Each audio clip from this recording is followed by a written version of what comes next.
Good morning. Thank you for joining me today.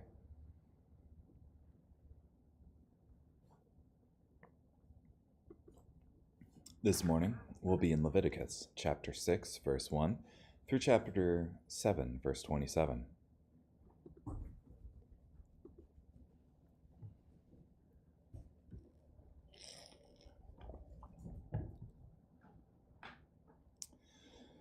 Then the Lord spoke to Moses. When a person sins and commits a trespass against the Lord by deceiving his fellow citizen in regard to something held in trust or a pledge, or something stolen, or by extorting something from his fellow citizen, or has found something lost and denies it and swears falsely concerning any one of the things that someone might do to sin, when it happens that he sins and he is found guilty, then he must return whatever he had stolen, or whatever he had extorted, or the thing that he had held in trust, or the lost thing that he had found, or anything about which he swears falsely. He must restore it in full and add 1/5 to it. He must give it to its owner when he is found guilty. Then he must bring his guilt offering to the Lord, a flawless ram from the flock, convertible into silver shekels, for a guilt offering to the priest. So the priest will make atonement on his behalf before the Lord, and he will be forgiven for whatever he has done to become guilty. Then the Lord spoke to Moses, "Command Aaron and his sons, this is the law of the burnt offering. The burnt offering is to remain on the hearth on the altar all night until morning, and the fire of the altar must be kept burning on it. Then the priest must put on his linen robe, and must put linen leggings over his bare flesh, and he must take up the fatty ashes of the burnt offering that the fire consumed on the altar, and he must place them beside the altar. Then he must take off his clothes and put on other clothes, and he must bring the fatty ashes outside the camp to a ceremonially clean place. But the fire which is on the altar must be kept burning on it. It must not be extinguished. So the priest must kindle wood on it morning by morning, and he must arrange the burnt offering on it, and offer the fat of the peace offering up in smoke on it. A continual fire must be kept burning on the altar. It must not be extinguished. This is the law of the grain offering. The sons of Aaron are to present it before the Lord in front of the altar, and the priest must take up with his hand some of the choice wheat flour of the grain offering, and some of its olive oil, and all the frankincense that is on the grain offering, and he must offer its memorial portion up in smoke on the altar as a soothing aroma to the Lord. Aaron and his sons are to eat what is left over from it. It must be eaten unleavened in a holy place. They are to eat it in the courtyard of the meeting tent. It must not be baked with yeast. I have given it as their portion from my gifts. It is most holy, like the sin offering and the guilt offering. Every male among the sons of Aaron may eat it. It is a perpetual allotted portion throughout your generations, from the gifts of the Lord. Anyone who touches these gifts must be holy." Then the Lord spoke to Moses. "This is the offering of Aaron and his sons, which they must present to the Lord on the day when he is anointed. 1/10 of an ephah of choice wheat flour as a continual grain offering, half of it in the morning and half of it in the evening. It must be made with olive oil on a griddle, and you must bring it well soaked. So you must present a grain offering of broken pieces as a soothing aroma to the Lord. The high priest who succeeds him from among his sons must do it. It is a perpetual statute. It must be offered up in smoke as a whole offering to the Lord. Every grain offering of a priest must be a whole offering. It must not be eaten." Then the Lord spoke to Moses, "Tell Aaron and his sons, this is the law of the sin offering. In the place where the burnt offering is slaughtered, the sin offering must be slaughtered before the Lord. It is most holy. The priest who offers it for sin to eat it, it must be eaten in a holy place, in the court of the meeting tent. Anyone who touches its meat must be holy, and whoever splatters some of its blood on a garment, you must wash whatever he splatters it on in a holy place. Any clay vessel it is boiled in must be broken, and if it was boiled in a bronze vessel, then that vessel must be rubbed out and rinsed in water. Any male among the priests may eat it. It is most holy. But any sin offering from which some of its blood is brought into the meeting tent to make atonement in the sanctuary must not be eaten. It must be burned up in the fire.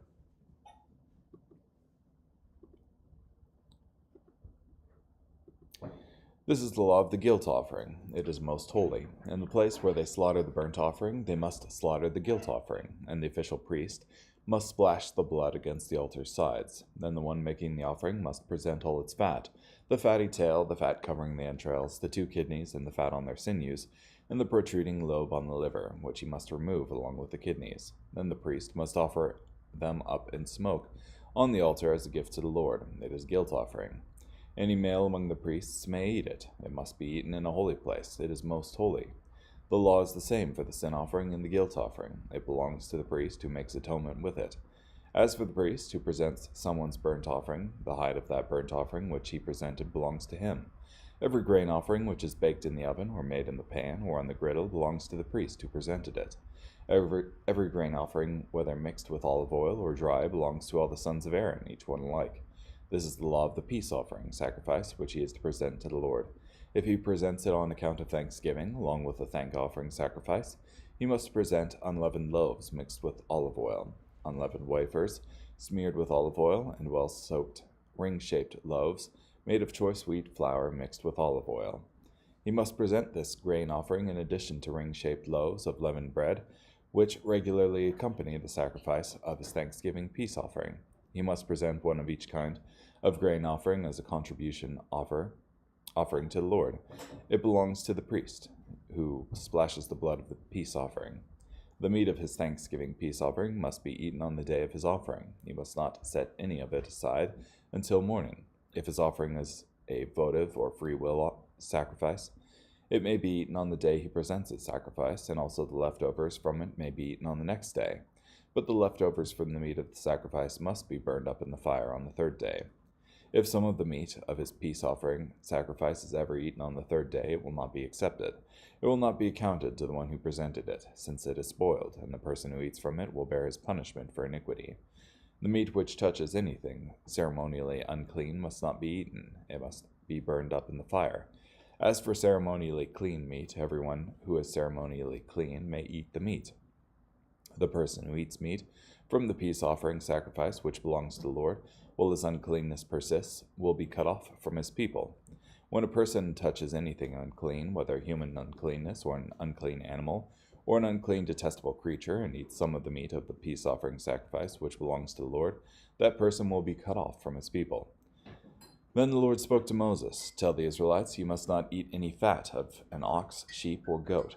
Moreover, the fat of an animal that has died of natural causes, and the fat of an animal torn by beasts, may be used for any other purpose, but you must certainly never eat it. If anyone eats fat from the animal from which he presents a gift to the Lord, that person will be cut off from his people. And you must not eat any blood of the birds or the domesticated land animals in any of the places where you live. Any person who eats any blood, that person will be cut off from his people."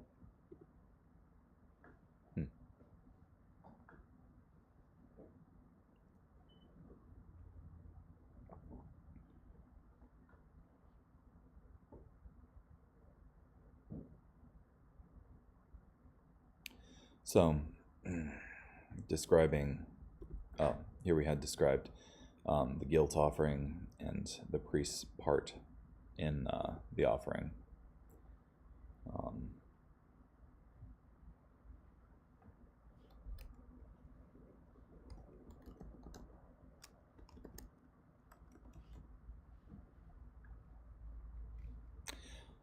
One of the things I thought that was interesting was if the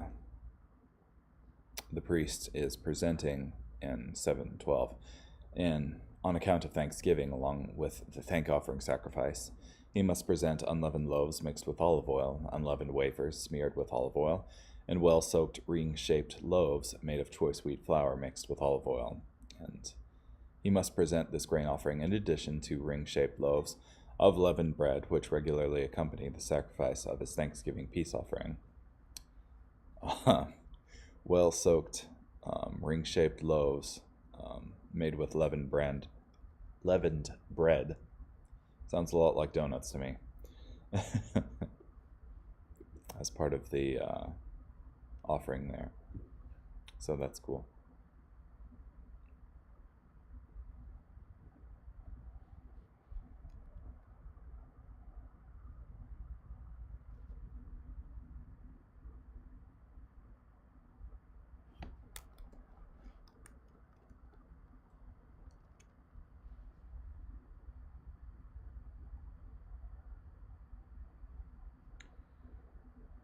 Yeah. Also, you have in verse 18.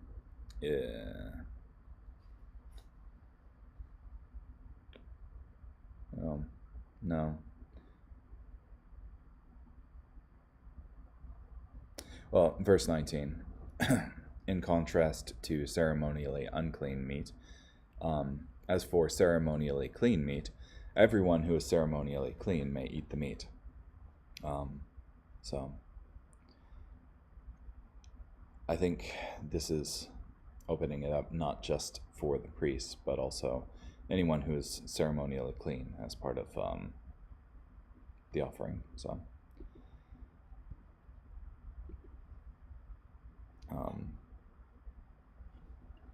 yeah, I had heard before that these sacrifices were like a holy barbecue, essentially.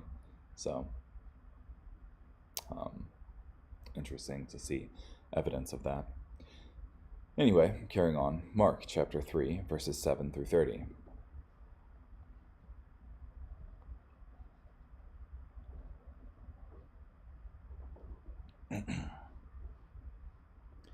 Then Jesus went away with his disciples to the sea, and a great multitude from Galilee followed him, and from Judea, Jerusalem, Idumea, beyond the Jordan River, and around Tyre and Sidon. A great multitude came to him when they heard about the things he had done. Because of the crowd, he told his disciples to have a small boat ready for him, so the crowd would not press toward him. For he had healed many, so that all who were afflicted with diseases pressed toward him in order to touch him. And whenever the unclean spirits saw him, they fell down before him and cried out, "You are the Son of God." But he sternly ordered them not to make him known. Now Jesus went up the mountain and called for those he wanted, and they came to him. He appointed 12, whom he named apostles, so that they would be with him, and he could send them to preach, and to have authority to cast out demons. He appointed 12. To Simon he gave the name Peter. To James and his brother John, the sons of Zebedee, he gave the name Boanerges, that is, sons of thunder. And Andrew, Philip, Bartholomew, Matthew, Thomas, James the son of Alphaeus, Thaddeus, Simon the Zealot, and Judas Iscariot, who betrayed him. Now Jesus went home, and a crowd gathered so that they were not able to eat. When his family heard this, they went out to restrain him, for they said, "He is out of his mind." The experts in the law who came down from Jerusalem said, "He is possessed by Beelzebul, and by the ruler of demons he casts out demons." So he called them and spoke to them in parables. How can Satan cast out Satan? If a kingdom is divided against itself, that kingdom will not be able to stand. If a house is divided against itself, that house will not be able to stand. And if Satan rises against himself and is divided, he is not able to stand, and his end has come. But no one is able to enter a strong man's house and steal his property unless he first ties up the strong man. Then he can thoroughly plunder his house. I tell you the truth, people will be forgiven for all sins, even all the blasphemies they utter.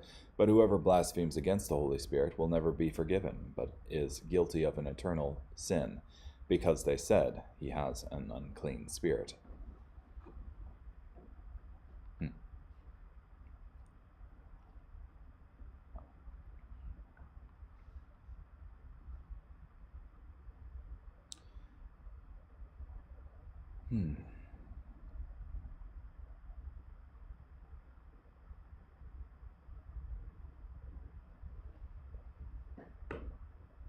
I wonder what Simon's name meant before.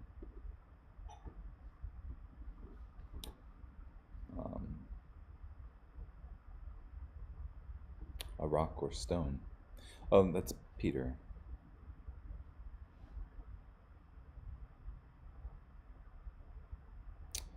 I'm not sure offhand, but I know Peter is Petros, which is rock or stone, and James and his brother John get cool names like Sons of Thunder, so that's neat. And then the Pharisees come and accuse Jesus of having an unclean spirit, and by that spirit he is casting out demons, which, yeah, it doesn't make any sense if, like, evil has decided to tear itself down. For what purpose here? So,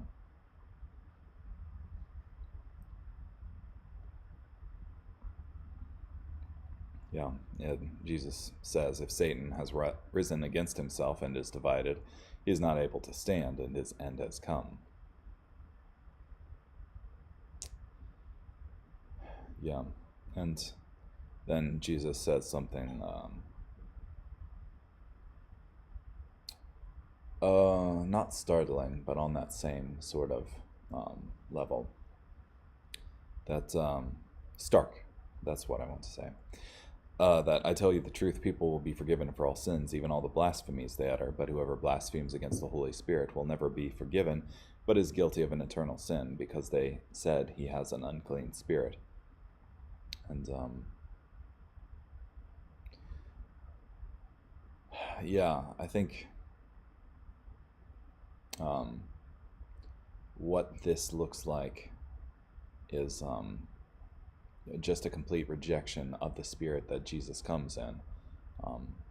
That is, assigning Jesus' work in with that of Satan, essentially, and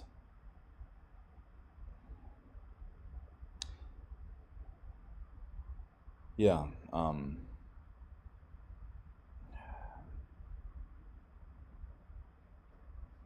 So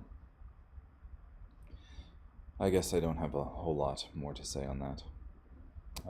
Carrying on, Psalm 37, verses 1 through 11. Do not fret when wicked men seem to succeed. Do not envy evildoers, for they will quickly dry up like grass and wither away like plants. Trust in the Lord and do what is right. Settle in the land and maintain your integrity. Then you will take delight in the Lord, and he will answer your prayers. Commit your future to the Lord. Trust in him, and he will act on your behalf. He will vindicate you in broad daylight and publicly defend your just cause. Wait patiently for the Lord. Wait confidently for him. Do not fret over the apparent success of a sinner, a man who carries out wicked schemes. Do not be angry and frustrated. Do not fret. That only leads to trouble. Wicked men will be wiped out, but those who rely on the Lord are the ones who will possess the land. Evil men will soon disappear. You'll stare at the spot where they once were, but they will be gone. But the oppressed will possess the land and enjoy great prosperity.